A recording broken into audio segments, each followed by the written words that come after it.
السلام علیکم ناظرین، میں ہوں سامہ غوری، آپ دیکھ رہے ہیں جسٹ پاکستان۔ بھارت میں حکمران جماعت بھارتیہ جنتا پارٹی کی ترجمان نوپور شرما نے پچھلے دنوں ایک بیان میں پیغمبر اسلام نبی آخر الزماں خاتم النبیین حضرت محمد صلی اللہ علیہ وسلم کی شان اقدس میں شدید گستاخی کی۔ معاملہ صرف اس ترجمان تک نہیں رکا، بلکہ پارٹی کے ایک اور رہنما نوین جندل نے اس سے بڑھ کر شدید الفاظ میں گستاخی کا ارتکاب کیا، جس سے پوری اسلامی دنیا میں غم و غصہ کی ایک لہر دوڑ گئی۔ تمام اسلامی دنیا میں بھارت کے خلاف مظاہرے، احتجاج اور مذمتی بیانات جاری ہونے لگے۔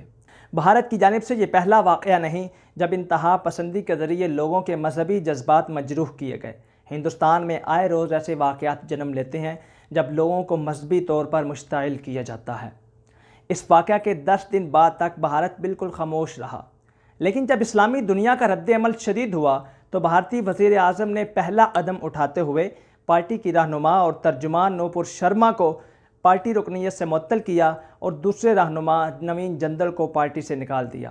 لیکن اسلامی دنیا ان اقدامات کو ناکافی قرار دے کر بھارت سے سرکاری سطح پر اس معاملے کی غیر مشروع طور پر معافی مانگنے کا مطالبہ کر رہی ہے، اور یہ بھی مطالبہ کر رہی ہے کہ ان دونوں رہنماؤں کو گرفتار کر کے قرار واقعی سزائیں بھی دی جائیں۔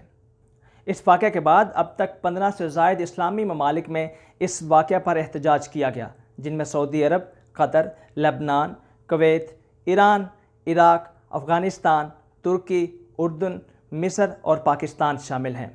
ان ممالک میں بھارتی سفیر کو طلب کر کے شدید ترین الفاظ میں اس بیان کی مذمت کی گئی اور بھارت سے یہ مطالبہ کیا گیا کہ بھارتی وزیر اعظم غیر مشروع طور پر عالم اسلام سے معافی مانگیں۔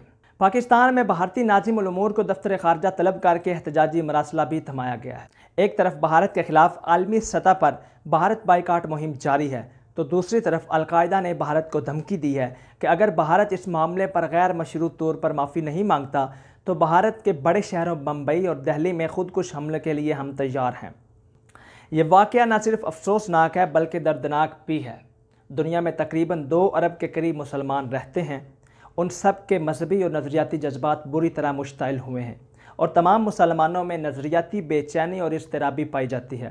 اس قسم کے واقعات چاہے بھارت میں ہوں، جرمنی میں ہوں، فرانس میں ہوں یا پھر ہالینڈ میں ہوں، ان واقعات کو روکنا چاہیے تاکہ بڑھتے ہوئے اسلاموفوبیا کا راستہ روکا جا سکے، اور تمام مذاہب کو احترام کی نگاہ سے دیکھنا چاہیے۔